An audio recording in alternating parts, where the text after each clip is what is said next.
The blogger stated today that he intends to continue fighting. The objectives of the special military operation will certainly be attained. We would, of course, much rather achieve this.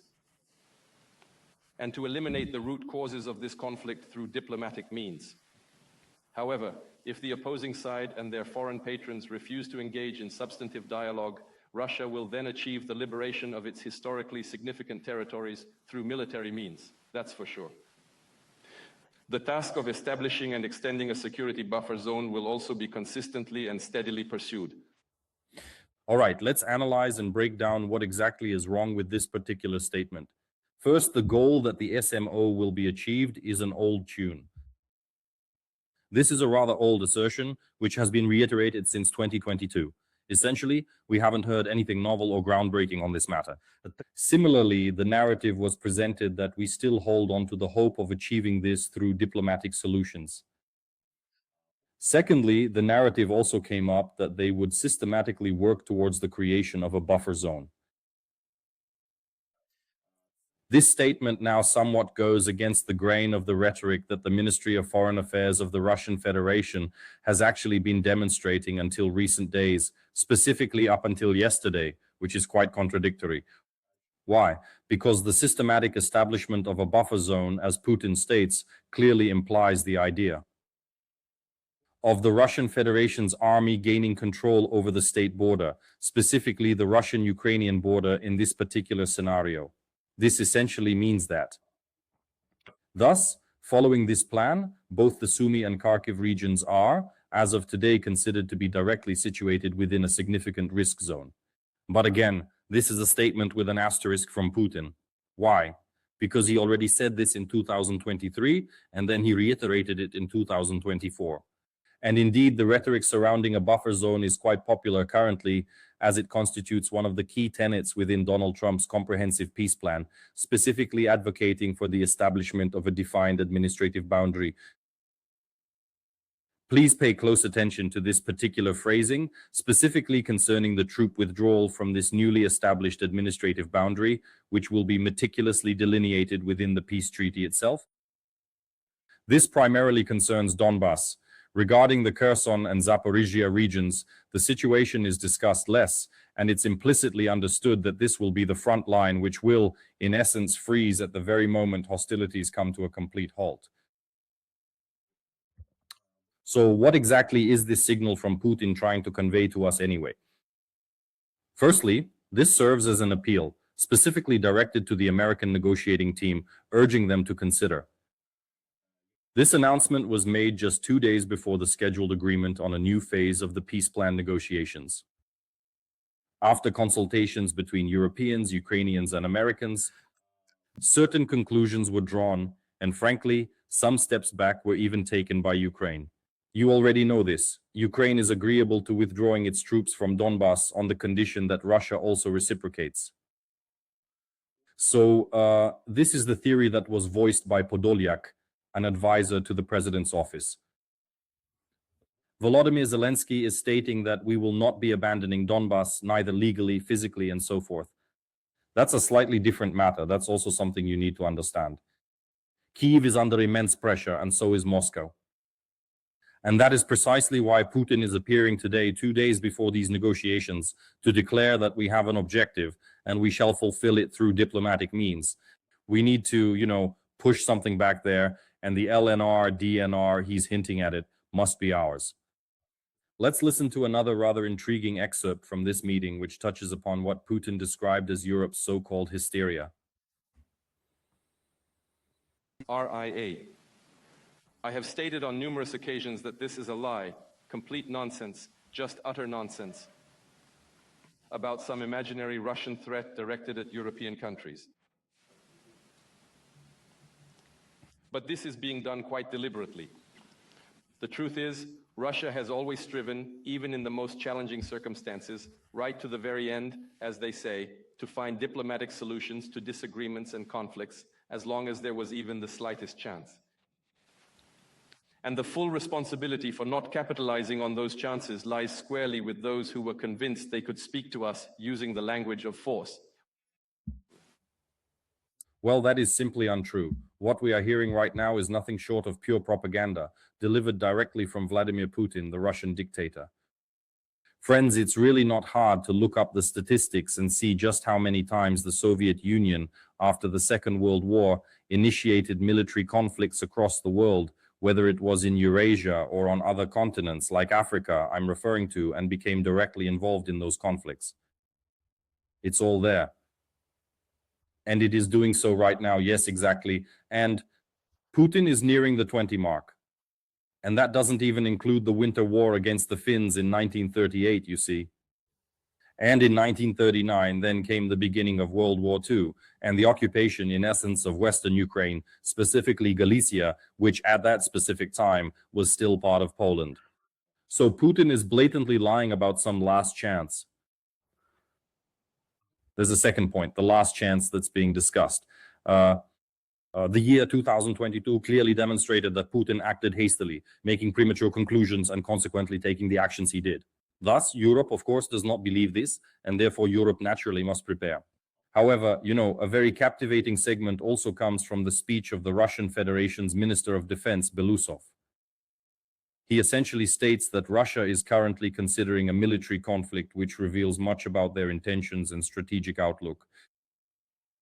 And if the defense minister says that, it's clearly doctrine. Citizens, the West troop grouping has captured the strategically important city of Kupiansk, which the enemy is still unsuccessfully attempting to retake. Supply routes for the Ukrainian armed forces units pass through it. This will allow us to expand the security zone in the Kharkiv region and reduce the threat of enemy shelling on the northern districts of the LPR. Currently, the encirclement is being eliminated. Well, in this case, it's an excerpt about Kupiansk. Indeed, this is a truly painful story for the Russian Federation and for all of their propaganda. Especially in recent days, when they failed to convince the Russian public, who consumes all this propaganda product, about Ukrainian President Volodymyr Zelensky appearing in front of the stele in Kupiansk. And the latest reports from the Ukrainian General Staff prove that things aren't so simple for the Russian Federation there. It's obvious that Kupiansk won't be captured for a long, long time. Now we're hearing it again, like we've captured Kupiansk again. Belousov also commented on NATO in his speech. A little later, he then articulated that the strong probability of a direct confrontation between NATO nations and the Russian Federation is being actively contemplated for the year 2030. And it's quite a complicated story, especially when you consider the previous clips with Putin, where he talks about some kind of hysteria. The narrative is not as straightforward as it might seem. Wait a minute.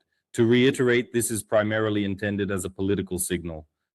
I don't think the Russian economy can. Well, it's not just what I think.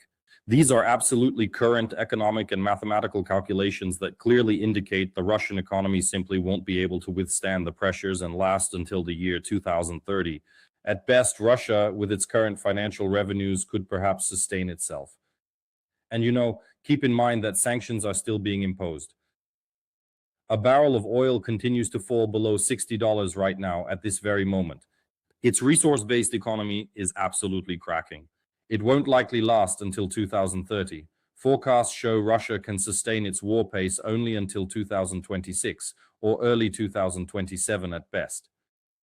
This means they lack the resources to confront anyone, especially NATO, by the year 2030.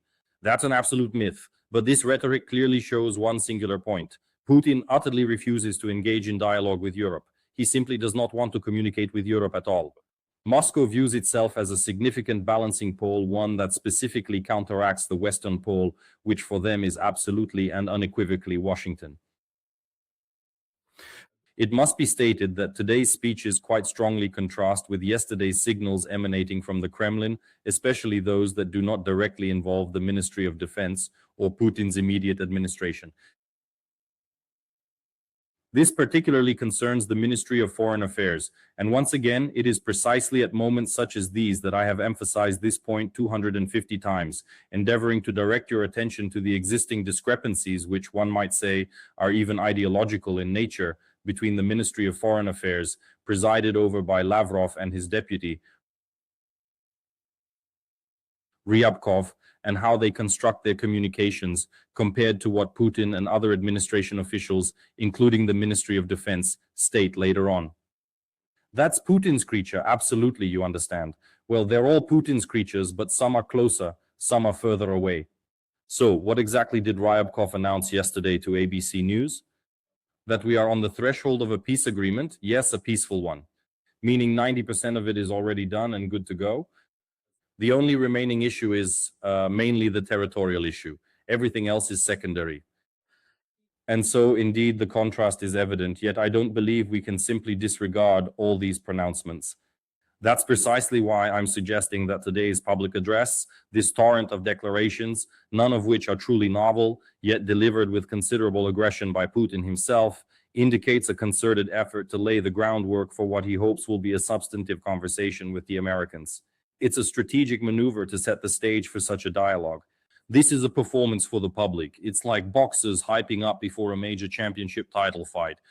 This is just a warm-up act, a preliminary stare down. Yes, that's right. Today, if you like, the meeting of gazes, the stare down, is indeed happening. On top of that, we should, of course, note the rather successful operations carried out by the security service of Ukraine. For instance, consider the Caspian Sea. There you can observe this Lukoil oil rig, an offshore platform, which has already been struck for the second time within the past week. That hurts, yes. What hurts even more is Novorossiysk. These screenshots are also from a video by the security service of Ukraine. On the left, you'll see the exact moment of the explosion on a Varshavyanka-class submarine, known to be a Caliber missile carrier. From what I'm seeing, as details have been trickling out for 3 days now, it seems it hasn't sunk, but its stern is very significantly damaged. So it won't be navigating or traversing underwater unless its only capability is simply to submerge. That's all. It will, however, be able to resurface. This is also quite a painful story.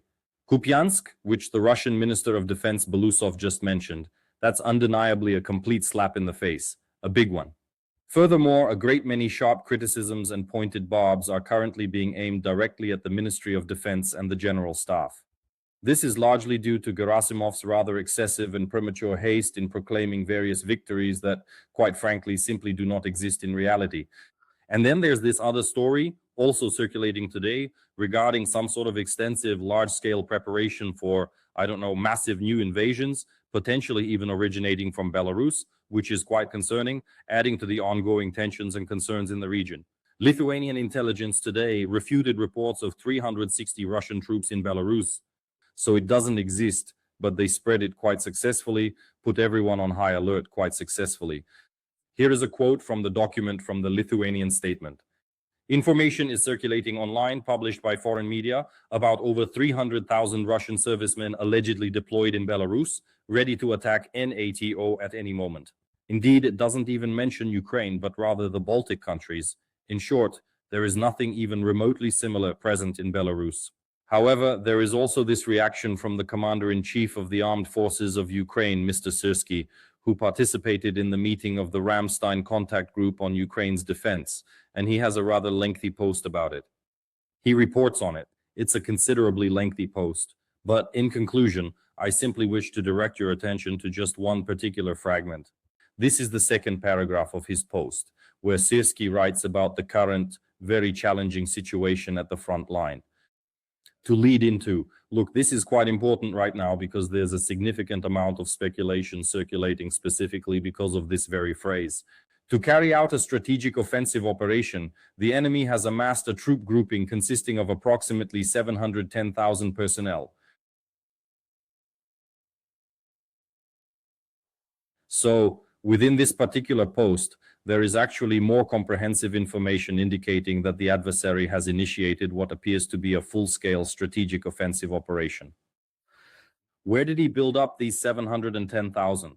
And our front line there is up to 2,000, right? If you include the Russian border, that's all the front line. 710? How many before? He boosted it to 700T. And it was 640. I saw that information in the summer. So, now it's being presented as if that's it. Putin is already, advancing an offensive operation. Well, not really. Friends, you shouldn't fall for all this speculation and rumors. I'm reading directly from the primary source here. This is the Facebook page of the Commander-in-Chief of the Armed Forces of Ukraine, you see, with the verified badge, right? And it states, quote, "For conducting a strategic offensive operation, the enemy has built up its troop grouping." And it also pertained to the conduct of a strategic offensive operation. The attempts persist. The Pokrovsk agglomeration, Huliaipol, and all the other areas, especially in the Zaporizhia direction, continue to face ongoing pressure. This is, well, it's essentially a strategic offensive operation, and really nothing has changed. It was simply an informing of the situation. So, all of this forms components of one massive chessboard, on which Putin, if you'll pardon my expression, is trying to bluff the Americans right on the eve of the vital negotiations scheduled to take place this coming weekend. This is precisely what's currently happening.